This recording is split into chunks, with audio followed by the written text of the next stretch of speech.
प्रेम से बोलिए जितवान भगवान की जय, जित्या माई की जय। गुरु भाई बहना, मैं एक जीवित पुत्री का व्रत की कथा सुनाने जा रही हूँ। जितिया व्रत की कथा जो हर साल आश्विन मास सप्तमी के दिन नहाई खाए, अष्टमी के दिन उपवास और नवमी के दिन व्रत तोड़ी जाती है, यानी पारण की जाती है। 3 रात्रिय ये व्रत है। हर माताएं, जो भी माता बन चुकी हैं, अपने पुत्र की दीर्घायु के लिए, लंबी आयु के लिए ये व्रत रखती है, निराहार निराजल। और कोई व्रत में तो नहीं रहने जाने पर, जैसे तीज भी है उपवास हड़तालिका, लेकिन उसमें भी जल पी लेते हैं लोग। लेकिन इस व्रत में दातुन तक भी माता नहीं करती है। तो मैं तीज व्रत, जितिया व्रत की कथा सुनाने जा रही हूँ। इस कथा को पूरा सुनिए और रहस्य जानिए। जय जितवान बाबा, जय जितिया माई। गुरु भाई बहना, एक किसान थे, उनका 2 बेटा था, एक बड़ा एक छोटा। तो बड़े भाई का नाम तोलू और छोटे भाई का नाम मोलू था। तोलू मोलू दोनों अपना भाई सगी थे, दोनों सगा भाई थे।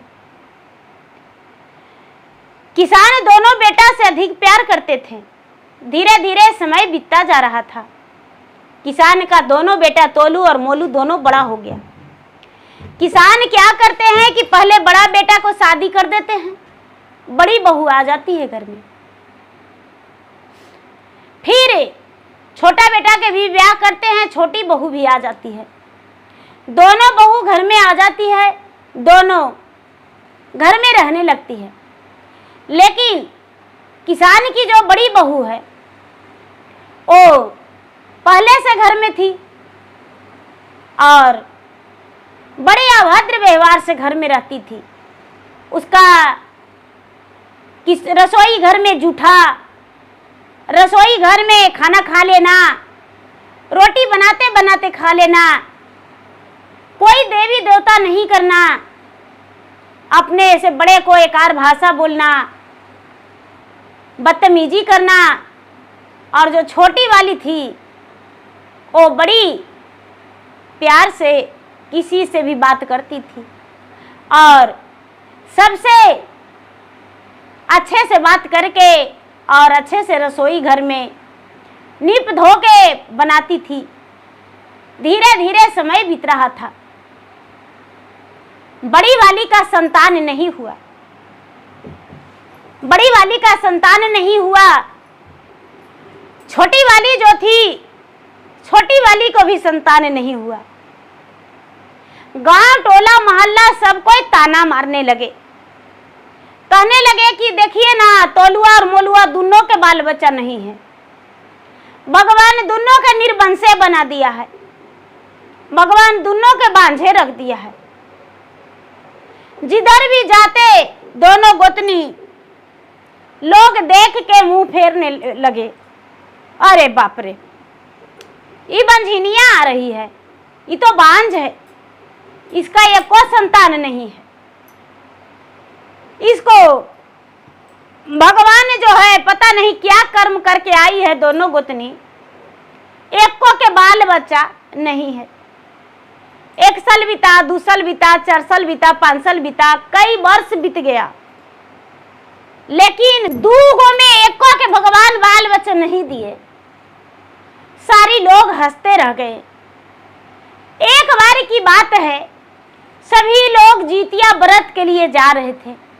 बहुत सारे माताएं बहने सब जितिया व्रत के लिए नहाई खाए के दिन जा रहे थे नदी। तो जो किसान की छोटी बहू मोलू के पत्नी है, वो अपना पति से कहती है कि ये जी, सब कोई जितिया व्रत कर रहे हैं, हमहू करें। मोलू कहते हैं अपना पत्नी से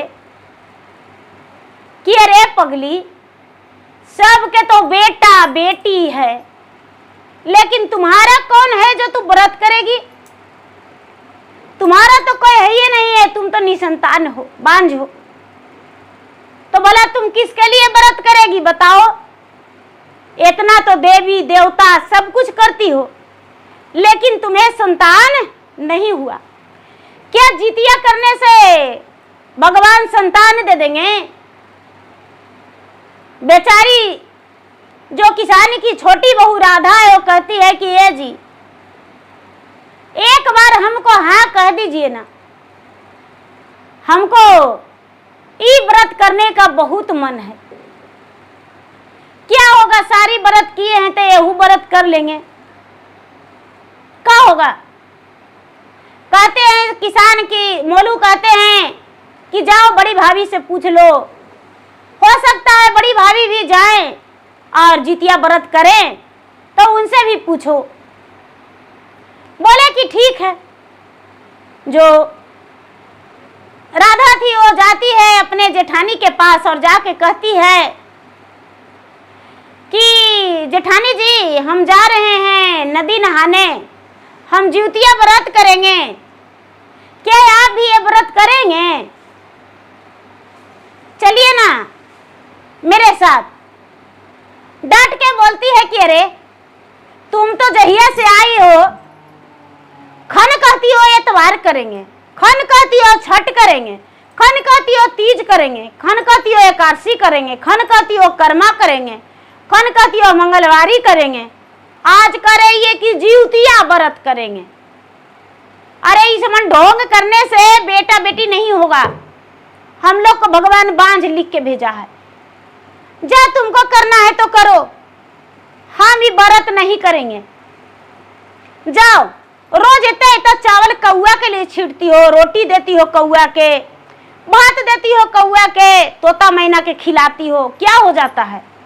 रोज रोटी सुबह सुबह गाय के खिलाती हो, क्या हो जाता है? बड़ा डांट के बड़ी वाली बोली, छोटी वाली बड़ा महसूस करके और कहती है कि दीदी जी आप ऐसा मत बोलिए, हम करेंगे इस व्रत को, आपको नहीं जाना है तो मत जाइए, लेकिन इतना ताना हमको मत दीजिए। जो छोटी वाली है मोलू के पत्नी राधा, वो जाती है सबके साथ में। सब लोग कहते हैं कि ए मेरे साथ तुम नदी मत जाओ, तुम तो बांझ हो, तुम्हारा परछाई से मेरे यहाँ बेटी बहू बांझ हो जाएगी। राधा क्या करती है कि नदी के पास जाके और दतमन करने के लिए बैठती है। पूजा के सामान ले ली, दतमन करने के लिए बैठती है तो सारा लोग एक तरफ हो जाते हैं, राधा अकेले दतमन करने लगी। सब लोग दतमन करके मुंह धो के कथा कहानी कहने लगे। राधा दूरे से कथा कहानी सुनने लगी। राधा दूरे से कथा कहानी सुनने लगी। जिद भगवान के कथा कहानी राधा सुन ली। उसके बाद कहती है कि अच्छा ये व्रत तो हम करवे करेंगे, आज नहा के खेबे करेंगे, उपवासों रहेंगे, अब पूरा भी व्रत करेंगे। जो जितिया भगवान के करना होगा वही करेंगे। क्या करते हैं बेचारी मोलू की पत्नी, क्या करती है कि स्नान करके और पितरों को पानी देती है, पूजा गंगा के घाट के करती है, उसके बाद घर आ जाती है। घर आ जाती है, घर आके बड़े प्रेम से भोजन बनाती है। दोनों देवरानी जेठानी में बंटवारा था, बड़े वाली अलग रहती थी, ये अलग रहती थी। इसके तरफ सास ससुर भी नहीं थे, सास ससुर भी उनका देहांत हो गया था, तो बेचारी अलग रहती थी। खाना बनाई, दोनों पति पत्नी खाई। सवेरा हुआ तो उपवास रखी। जब उपवास रखी तो सब लोग गए स्नान करने। उपवास के दिन तो जाके बैठ के एक नदी के किनारे पीपल का वृक्ष था, पीपल के छांव में सब लोग बैठ के कथा कहानी करने लगे कि भाई पहले आए हैं तो पहले कुछ कथा कहानी हो जाए जूत भगवान के। सब लोग कथा कहानी सुनाने लगे, चिल्हो सियारिन के कथा कहानी सुनाए और लीलावती कलावती के कथा कहानी सुनाए, जूत भगवान के कथा कहानी सुनाए, मड़ुआ माछ के कथा कहानी सुनाए, पारन के कथा सुनाए, बड़ी तरह तरह के कथा कहानी सुनाए। सब लोग सुने। उसके बाद चले गए स्नान करने। स्नान करके पूजा पाठ किए, वहाँ जितबंधन चढ़ाए, कलश रख के प्रसादी चढ़ाए, फूल माला चढ़ाए, बच्चे के लिए कलाई में बांधने के लिए धागा, डाला जो होता है कमर में, डाला सब चढ़ा के जित भगवान के पूजा किए, उसके प्रतिमा बना के और पूजा पाठ करके उसके बाद सब कोई प्रसादी उतार लिए। लेकिन ये बेचारी राधा प्रसादी नहीं उतारी।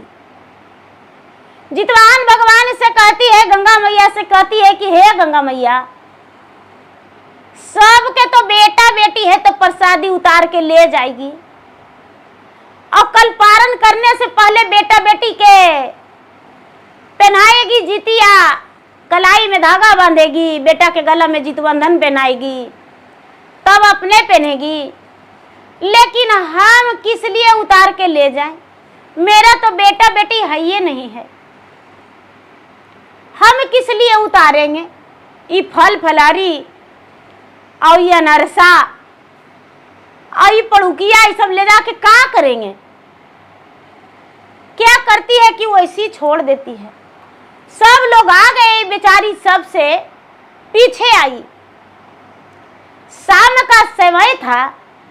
एक बेचारी कौवी थी, उसका अंडा में से बच्चे निकला था, तो अपना पति के बोली थी कि ए जी, आज मेरा बच्चा जो है बहुत छोटा छोटा है, तो इसको छोड़कर हम नहीं जाएंगे, नहीं तो कोई भी आएगा मेरा बच्चा को मार डालेगा। जाइए कुछ दाना ले आइए, बच्चा को खिला देंगे और हम भी खा लेंगे। जो कौआ थे, कौआ जो था बहुत दूर उड़ के चला गया था, उसको दाना नहीं मिलाया था। शाम में वो कौआ उड़ के आया, अपने पत्नी से बोला कि अरे आज मुझे तो कुछ भोजन मिला ही नहीं, हम तो खाली हाथ लौटाएं। बेचारी कौवी जो थी नदी के अरार पे आई तो देखती है कि हाँ, सब तो पूजा पाठ करके उतार के लेके चल गया है, लेकिन एक का पूजा किया हुआ सारी फल फलहरी, जितना खीरा, इनरसा, सेब, केला, पड़ुकिया, जितना कलावा बना हुआ था सब वहीं पर चढ़ा हुआ रखा है। कौवा क्या कर ली कि हाली हाली अपना पेट भर ली, पेट भर के और ले जाके अपना बच्चे को भी खिला दी, अपना पति को भी ले जाके खिला दी।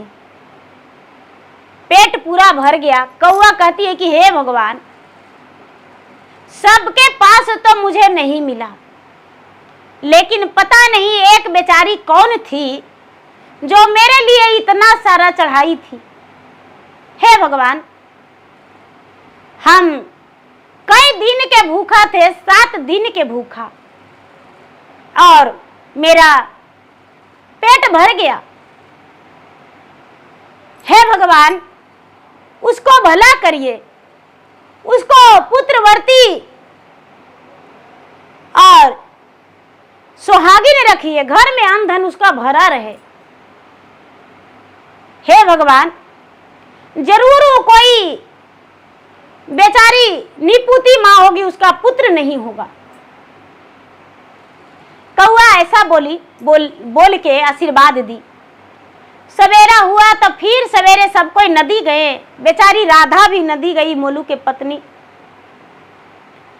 मोलू के पत्नी गई तो सब लोग नहाए एक तरफ। बेचारी वो निसंतान थी तो उसको कोई नहीं नहाने दिए दीदी, तो वो नहाई और नहा के और फिर से चावल, अरवा चावल तो सब कोई पूजा के लिए लगाते हैं, छीटी और गंगा माई के पूजा की, जितिया भगवान के सब कुछ चढ़ाई प्रसादी, और चढ़ा के हाथ जोड़ के कहती है कि हे जितिया भगवान, सब कोई तो अपना बाल बच्चा के लिए उतार के ले जाते हैं, हम किसको लिए ले जाएंगे, नहीं उतारेंगे।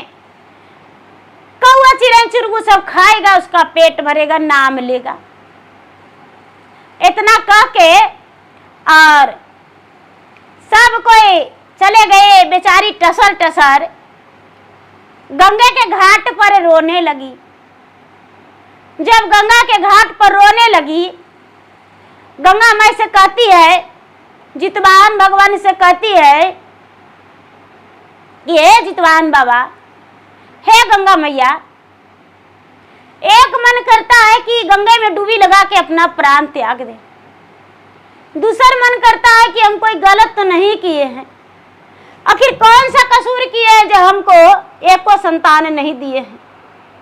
इतना कह के आचमन करके पंडार दे के आरती करके बेचारी घर चल जाती है। कौवी जो थी बेचारी इधर से उधर उड़ रही थी, बार बार जाके खा के और पेट भर ली। जितवाहन भगवान जो थे भला और बुरा सबको देखने और घूमने आए थे नदी के अरार पर कि के कैसे पूजा किया है, मेरा नाम कितना जपा है लोग। जितवाहन भगवान घोड़े सवार होकर और नदी के अरार पर घूम रहे थे। कौआ जो थी, कौआ बेचारी कौवी बड़ा डाव डाव डाव डाव करके फल खा रही थी, और इनरसा था, खीरा था, अकुरी था, सब कुछ नोच नोच के खा रही थी। जितवाहन भगवान जब आए तो कहते हैं कि क्या रे कौवी रानी, आज बड़ा खुश दिखाई दे रही हो। कौवी कहती है कि क्या बताए महाराज, सारा लोग जो है सब कुछ उतार के ले गया, लेकिन एक वो बेचारी बांझन थी, वो सारी चीज छोड़ दी, कोई फल उतार के नहीं ले गई। हम खा लिए, लेकिन क्या कहे 7 दिन से भूखा थे। मेरा घोंसले में अंडा था, उसको सेवते सेवते मेरा भूखा पेट 7 दिन हो गया था। मेरा पति निर्दयी मुझे लाकर भोजन नहीं दिए थे, इसी कारण मेरा 7 दिन उपासल हो गया था। हे जितवाहन भगवान, अभी भी मेरा 2 बच्चा है घोंसला में, और कितना बच्चा देंगे, और कितना बच्चा मेरा उड़ के बड़ा बड़ा होके चारों तरफ घूम रहा है। हम आपके सामने हाथ जोड़ते हैं, पांव पड़ते हैं, चाहे तो मेरा हिस्सा का एक संतान काट लीजिए। अहू बेचारी अभागिन बांझिन को एक पुत्र दे दीजिए, हम उसको बदले में आप जे कहिए वो करेंगे, हम जीतियों उपासल रहेंगे, लेकिन उसको एक संतान दे दीजिए। जितवाहन भगवान कहते हैं कि अरे वो एक मानव है, पृथ्वी पे इंसान है, उसको लिए तो जीतिया व्रत करेगी उसका संतान के प्राप्ति के लिए। वो फल चढ़ाई है तो खा रही हो, तब तो पेट भर रहा है। अरे वो बांझ है तब तो, बांझ नहीं रहती तो छोड़ के जाती, तुम्हारा पेट भरता। बेचारी कौवी कहती है कि हम भी एगो स्त्री जाती हैं जितवाहन भगवान, उसका जब बच्चा हो जाएगा तो आगना में भी छिटेगा तो उसको घर जाके खा लेंगे, समूचा रोटी भी दे देगा तो खा लेंगे, उसका बच्चा के हाथ से छीनियों के खा लेंगे, आम उड़ जाएंगे तो मारेगी नहीं। इसलिए हम उसको लिए प्रार्थना करते हैं कि उसका एगो संतान दे दीजिए। जितवाहन भगवान कहते हैं कि ठीक है, लो हम एगो फल देते हैं, ये फल यदि उसको तू ले जाकर दे देगी या वो खा लेगी तब उसको संतान हो जाएगा। जितवाहन भगवान के बात सुन के कौवा कहता है कि ठीक है, बोलती है बेचारी कौवी कि ठीक है महाराज, दीजिए फल, हम दे लावेंगे।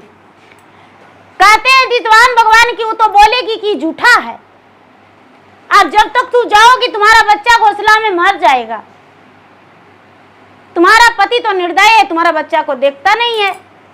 कौवी बेचारी कहती है कि हे स्वामीनाथ, हे जितवाहन भगवान, हे प्रभु, आप जैसा कहिए मैं वैसे सुनने के लिए तैयार हूं। अपने बच्चे को आपके नाम का छोड़कर मैं जाती हूं, उस फल को दे दीजिए। जो कौवी है, कौवी बेचारी अपना चोंच में दबाए उस फल को लिए जा रही है, लिए जा रही है।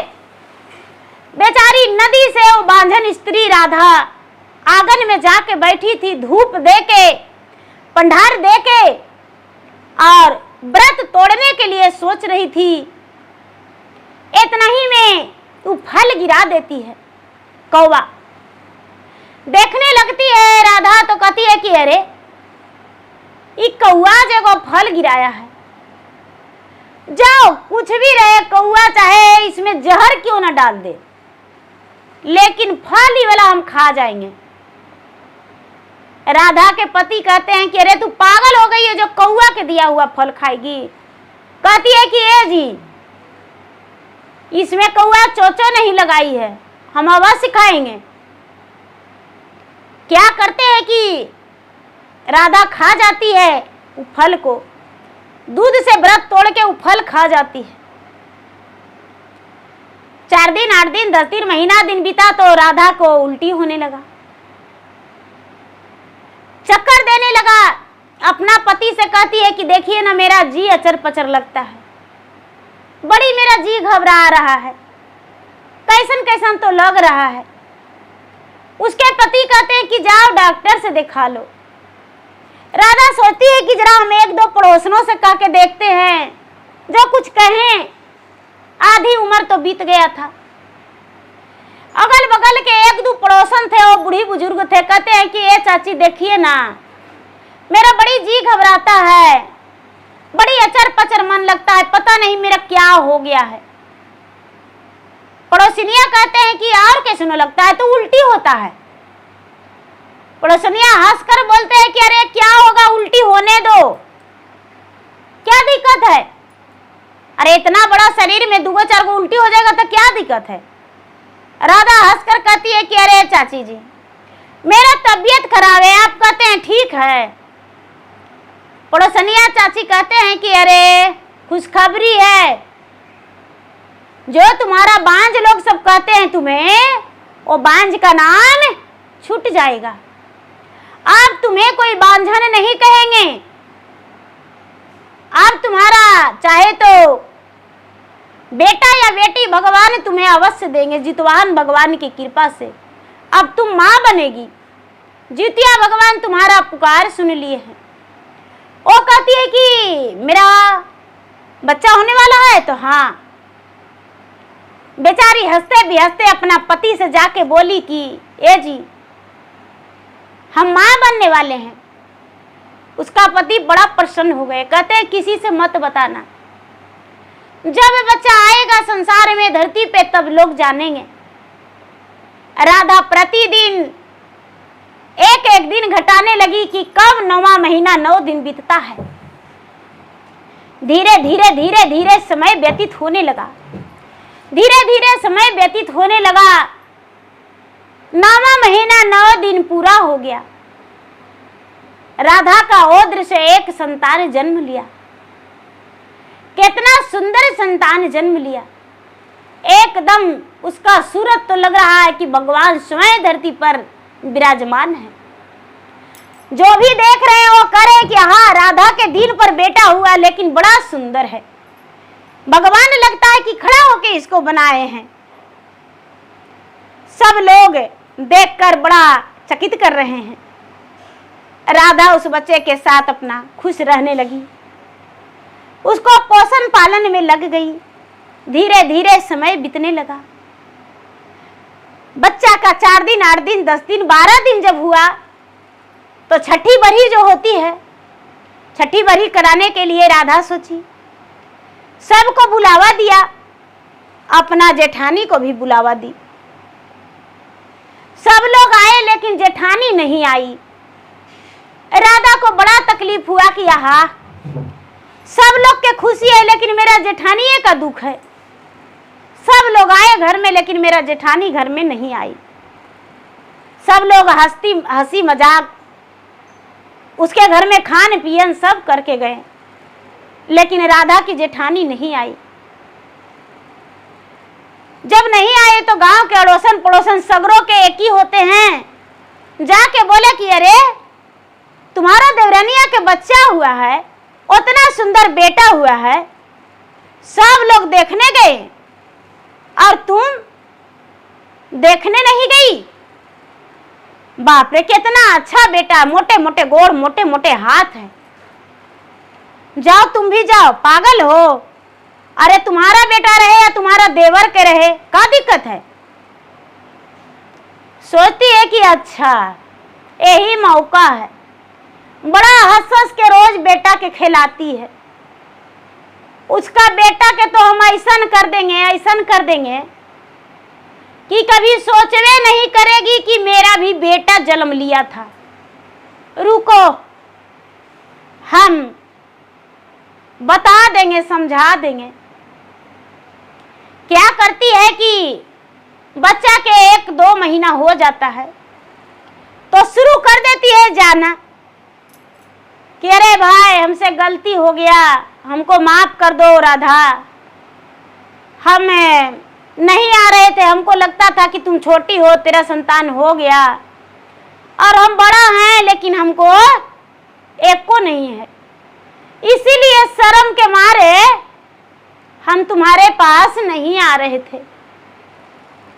कहते हैं कि अच्छा ऐसा, तो हाँ, अरे दीदी मेरा बेटा नहीं है, आप ही का बेटा है। मेरा बेटा नहीं है दीदी, आपका बेटा है, लीजिए आप ही से खिलाइए। बेचारी राधा जो है अपना जेठानी के गोद में बच्चा को सौंप कर इधर उधर काम करने लगती थी। धीरे धीरे धीरे धीरे धीरे धीरे राधा के बच्चा के 6 महीना बीत गया, 9 महीना बीत गया। अब राधा जो है, राधा का दूध बच्चा को पीने भर नहीं होने लगा, बच्चा पूरा रोने लगा। जो जेठानी है वो कहती है कि अरे क्या तुम्हारा दूध पीने भर नहीं होता है? राधा कहती है कि नहीं दीदी, बच्चा को पिलाने भर दूध नहीं होता है, मैं क्या करूं? गाय के दूध इन्हें बोल रहे हैं कि ला दीजिए, तो अभी नहीं बोले हैं गाय दूध लाने के लिए, गाय के दूध। कहती है कि अरे पागल, तुम तो जानती हो सब दिन मेरे घर गैया दूध देती है, भला कैसे ऐसे सोच ली हम तुम्हारे घर दूध पहुंचा देंगे, और वो भी बिना पैसा के। ये बेटा तुम्हारा पोसाएगा कि हमको भी पोसाएगा? ये बेटा मेरा भी है, हम पैसा नहीं लेंगे। कहती है कि ठीक है दीदी, आपकी मर्जी। राधा की जो बड़ी जेठानी थी वो रोज दूध लाके देने लगी, रोज लाके दूध देने लगी। धीरे धीरे धीरे धीरे महीना 2 महीना दी। एक दिन के बात है कि जीवतिया का दिन आ गया, एकदम जीवित पुत्रिका के दिन, जीतिया के दिन आ गया। तो राधा नहाई खाई की, अब अपना जेठानी से कहती है कि ये दीदी आज हम उपवासल हैं, और देखिए ना ऐसे भी बाबू के पीने भर दूध नहीं होता था, और आज तो सहले रहेंगे, तो तनी बाबू के देखिएगा, हम जाएंगे नदी नहाने। कल गए थे तो कल ले गए थे, लेकिन आज उपवास है तो आज तो हाँ जीत भगवान का कथा कहानी सब कोई सुनेंगे, चिल सियारिन के शंखचूड़ के कथा भी सुनेंगे। तो दीदी ऐसा कीजिए ना कि हम जाएंगे तो मेरा बाबू को जरा 2-3 घंटा रख लीजिएगा। जेठनिया कहती है कि अरे पागल हो, 2-3 घंटा क्या, तुम जितना देरी करेगी उतना देरी हम बाबू के रख लेंगे। नहीं रख सकते हैं, तुम तो मायका छोड़ के चल जाएगी से हम रख लेंगे। तुम क्या सोचती हो, तुमसे कम हमको ममता है क्या? राधा कहती है कि नहीं दीदी, हमसे कम ममता रहता तो हम आपको कहते हैं दीदी मेरा बाबू के आप रख लीजिएगा। जो जेठानी है वो कहती है कि ठीक है। जेठानी है वो क्या करती है कि बच्चा के रखने के लिए तैयार हो जाती है। राधा पड़ोसन के घर गई और कहती है कि चलिए जितिया के दिन नहाने के लिए सब कोई चलिए। बड़ी सारा लोग तैयार हो गए, सब लोग जयवे करते थे, सब लोग जाने के लिए तैयार हो गए। जब जाने के लिए तैयार हो गए तो राधा सबके साथ नदी चल गई। नदी गई और नदी जाके स्नान करके पूजा करके और प्रेम से वहां कथा सुनने लगी। कथा सुनने लगी तो कुछ लोग जो बूढ़ी बुजुर्ग थे वो कथा सुनाने लगे। कथा सुनाने लगे जितवाहन भगवान के जन्म का, जैसे जितवाहन भगवान जन्म लिए थे सती के ओद्र से। तो उनका पूरी कहानी सुनाने लगे कि भाई जितवाहन भगवान ऐसे जन्म लिए थे, अपना नाम ऐसे फैलाए, सबको बताए लोगों को। उनके जो पिता हैं उनके पिता के भी कोई नाम नहीं था, कोई नहीं जानते थे। सती भी नहीं बताई अपना बेटा से, लेकिन वो खुद बताए कि मैं तुम्हारा पिता हूँ सूर्य। ऐसे सब फिर जितिया चिल सियारिन का बताए कि चिल्हो रानी जो थी वो व्रत की थी, सियारिन भी व्रत की थी, और सियारिन का आधी रात भूख लग गया था तो मांसाहारी भोजन कर ली थी। और चिल्हो रानी जो थी, चिल्हो रानी पूरी रात उपवासल रह गई थी। सवेरा हुआ तो दोनों व्रत खोली, लेकिन एक तो खा के और एक उपासले। दूसरा जन्म में एक ब्राह्मण के घर दोनों जन्म लिए, तो दोनों का कन्या में जन्म लिया, एक बड़ी और एक छोटी। दोनों का विवाह हुआ, एक राजा के बेटा से, एक मंत्री के बेटा से। जो बड़ी बहन थी वो राजा के बेटा से, छोटी बहन थी वो मंत्री के बेटा से। बड़ी बहन का बच्चा होता था वो मर जाता था, छोटी का जो होता था जीवित रहता था। सब कहानी मैंने कह के सुनाए। जब कहानी कह के सुनाए, कितना मनी कहानी, शाम हो गया। शाम हो गया, बेचारी कहती है कि भाई अब शाम हो गया, सब कोई घर चलिए। नदी दूर पड़ता था, नदी दूर पड़ता था तो रमते झमते आ रहे हैं, गीत मंगल गाते, कथा कहानी सुनते सब आ रहे हैं। अब यहाँ का होता है जो जेठनिया है वो कटोरी में दूध औट के और उसमें बड़ी प्रेम से चम्मच से जहर घोर देती है राधा के गैर हाजिरी में। राधा तो बेचारी भगवान के भक्ति में, भगवान के ध्यान में जीवित पुत्री का व्रत करके स्नान करने गई, पूजा पाठ करके कथा सुन रही है। और यहाँ जो है उसके जेठानी चाल चल रही है, जो कहते कि जहर घोर के पिला रही है, जो जहर दूध में डाल के और बड़े प्रेम से अपना घर से देवरानी के घर में ले जाती है। उस समय राधा का बच्चा सोया हुआ था। राधा को बच्चा को बड़े प्रेम से जगाती है। बच्चा जाग जाता है। बच्चा माँ माँ आवाज भी देता था। बच्चा 11 महीना के हो गया था, यानी मानिए कि 1 साल के ही बच्चा होने वाला था। 11 महीना का बच्चा था। क्या करती है कि उसको बच्चा को गोद में लेके और चम्मच से दूध निकालती है बच्चा को मुख में देने के लिए। इतना ही में एक कौवा आता है और मर्र मार देता है। कौवा पहले से down down down down down down करने लगता है। जैसी चम्मच लेती है बच्चा को मुख में पिलाने के लिए, कौवा झपट लेती है। कौवा झपट लेती है, उसका हाथ पे मार देती है कौवा, जो चम्मच गिर जाता है। चम्मच गिर जाता है, इधर देखने लगती है कि अरे कौवा चम्मच गिरा दिया, बाबू मेरा कितना भूखा है। अरे बेटा कटोरिये से दूध पी लो, चमाचवा पर मार दिया। बच्चा के गोद में बैठा के और कहती है कि बाबू के कटोरी से दूध पिला देंगे। बस कौवा फिर से आती है और उसका आंख में लोल मार देती है। कटोरी हाथ में ले रहती है और कौवा आंख में लोल मार देती है, जो कि आंख एगो घायल हो जाता है। आंख में पूरा उसका चोंच घुस जाता है। कौवा का जो मोटी चोंच है वो आंख में घुस जाता है। और जब घुस गया तो रता रता पूरा रक्त गिरने लगा, हरा हरा हरा हरा हरा। ये क्या करती है कि जो राधा की जेठानी है वो चिल्लाने लगती है। कटोरी उलट गया, पूरा जहर वाला दूध वाला कटोरी उलट गया। बच्चा रोने लगता है, माँ माँ माँ।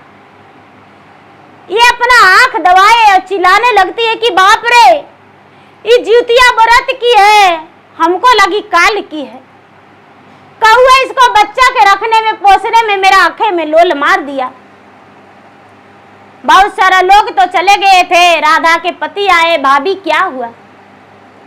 मैं क्या बताऊं देवर जी, आपका बच्चा को दूध पिला रहे थे, जब चम्मच लिए हाथ में तो कौवा मार दिया हाथ पे, और जब कटोरी लिए दूध पिलाने के लिए तो कौवा मेरा आंखें में लोल मार दिया। कौवा लोल कैसे मार दिया? बच्चा को गोद में ले लेते हैं। जब इसका ध्यान नहीं रहा कि जहर वाला कटोरी हम लेकर चले जाए, यहाँ पर लिप दे, वहां पर तो पूरा आंख से हरा हरा रक्त गिर रहा है। दर्द से बेचैन हो गई, व्याकुल हो गई। जब एक आंख में कीड़ा पड़ता है तो दूसरा आंख भी बंद हो जाता है। वो तो पूरा जख्मे हो गया। आंख दबाए अपना घर जाती है। कुछ लोग आते हैं सुन के और राधा के घर आए। उसके घर भी गए तो देखते हैं, कुछ लोग कहते हैं कि अरे ये दूध गिरा हुआ है, हरा हरा है, बहुत गमक रहा है आपका घर में। तो दीदी जहर वाला कटोरी गमकेगा दूध नहीं, पूरा गमकने लगा, पूरा बदबू मारने लगा। सब लोग कहते हैं कि अरे जहर कुछ गमक रहा है आपके घर में। जो दूधवा गिरल था उसको लोग सूंघने गए, कटोरी सूंघने गए तो कहते हैं कि अरे इसमें जहर है। कटोरी सूंघती है राधा, लोग भी सूंघते हैं, मोलू भी सूंघता है, लेकिन कटोरी में पूरा जहर है। अब बच्चा के मुंह सूंघने लगे कि मेरा बच्चा को भी तो नहीं पिला दी है। बेचारी दौड़ी राधा अपने जेठानी के पास, दीदी जी आखिर मैंने आपको क्या बिगाड़ा था जो मेरे बच्चे का जहर पिला रहे थे? सच बताइए आखिर क्या था? पूरा गांव वाला भर गए। राधा की जेठानी कहती है कि मुझे जलन हो गया था, हम बड़ा हैं और मेरा संतान नहीं हुआ और तुम्हारा संतान हो गया, इसीलिए हमको जलन हो रहा था कि तुम्हारा संतान कैसे हो गया। और पहले भी तू जितिया व्रत की और फिर जितिया व्रत की, इसीलिए हम सोचे कि देखते हैं जीत भगवान कैसे तुम्हारा पुत्र को बचाते हैं। और हम तुम्हारा पुत्र को मारना चाहते थे। मुझे क्षमा कर दो, भगवान ने मुझे दंड दे दिए हैं। तो मोलू का बड़े भाई तोलू आए, तो वो भी जाने तो अपना पत्नी को खरी खोटी सुनाए। कहते हैं कि अरे बांझन उसी तरह हाल सोचेगी जैसे अपने रहेगी। तूने तो मेरा भाई को बच्चे का मारना चाहिए, मैंने अपना कलेजे का टुकड़ा समझता हूँ, और तू उसे मारने का कोशिश किया। तुम्हें थोड़ा सा भी मन में कुछ नहीं ख्याल आया। पूरा गांव का लोग बहुत उसे भला बुरा कहें, और जो राधा कहती है कि भैया दीदी को मत कुछ कहिए, दीदी को माफ कर दीजिए। कागराज उसे सजा दे दिए हैं। कौआ है जो कौआ रोज आने लगा, ऐसे भी आता था और रोज आने लगा। क्या करती है राधा? रोज कौआ के दूध भात खिलाती है, रोज कौआ को दूध भात देने लगी। कौआ रोज पेट भर के खाता था, अपने बच्चे को भी लेकर आता था और खिला के चल जाता था। धीरे धीरे साल 2 साल बीता। राधा का बच्चा का 3 वर्ष हो गया, 4 वर्ष हो गया। तो कौआ फिर से जितवाहन भगवान के पास, शंकर भगवान के पास, विष्णु भगवान के पास जाके हाथ जोड़ी करती है कौवी कि हे भगवान, अब उसका बच्चा बड़ा हो गया है, अब कृपा कर दीजिए उस पर, उसका एक संतान और दे दीजिए, एगो बेटा एगो बेटी हो जाएगा। शंकर भगवान, विष्णु भगवान, जितवाहन भगवान कहते हैं कि बड़ा लालची हो तुम, बड़ा मनुष्यों पर तू मेहरबान हो। कौवी कहती है कि हाँ महाराज, एक संतान की मां नहीं है और एक घैला का घिरसिरी नहीं, इसलिए 2 हो जाएगा तो बहुत अच्छा रहेगा। शंकर भगवान और विष्णु भगवान, जितवाहन बाबा सब प्रसन्न होके कृपा करके और राधा का एक संतान और दे दिए। राधा फिर से गर्भवती हो गई। धीरे धीरे समय बीता तो राधा का एक और पुत्र हो गया, 2 पुत्र हो गया, और दोनों बड़ा संस्कारी, भाग्यशाली, बहुत सुंदर, बड़ा प्यारा जन्म लिया। अब क्या करती है राधा की अपने जेठानी को कभी नहीं कोशिश की कि दीदी मेरा बच्चे का थोड़ा संभाल लीजिए। जहां जाती थी राधा साथ में लेकर जाती थी, बच्चे को 1 मिनट अकेला नहीं छोड़ती थी, किसी पे भरोसा नहीं करने लगी। धीरे धीरे समय बीता, राधा का दोनों बच्चा बड़ा हो गया और राधा दोनों बेटा के समय आने पर ब्याह कर दी। बहू आ गई घर में, पोता पोती से घर भर गया। अब उसका खुशहाली जीवन बीता। दुनिया संसार में जो भी भगवान के सच्चे मन से, हृदय से भक्ति की है, भगवान उसे निराश नहीं, थोड़ा सा बस भगवान कष्ट देते हैं, लेकिन फिर उस पर दयावान हो जाते हैं, अपना दया दृष्टि जरूर बरसाते हैं, भक्त को खुश कर देते हैं। तो देखिए राधा एक निसंतान थी, लेकिन जितवाहन भगवान कैसे बांधन का पुत्र दिए। एक कौवा का कृपा, एक कौवा का, कौवी का, ये जितवाहन जितिया व्रत कथा है। कौवी ने व्रत किया इसके लिए और भगवान से भी मनाया और भगवान उसे का पुकार सुन लिए कौवी के। तो गुरु भाई बहना, मेरा वीडियो अच्छा लगे तो मेरा वीडियो को लाइक करें, शेयर करें। चैनल पर भी नए हैं तो चैनल का सब्सक्राइब करें, बेल आइकन घंटी को दबाएं, जो कि मेरा वीडियो का नोटिफिकेशन सबसे पहले आपके पास जाए। आप मेरा वीडियो सुन सके, कमेंट बॉक्स में जय जितवाहन बाबा जरूर लिखें। धन्यवाद। जय जितिया माई, जय जितवाहन बाबा।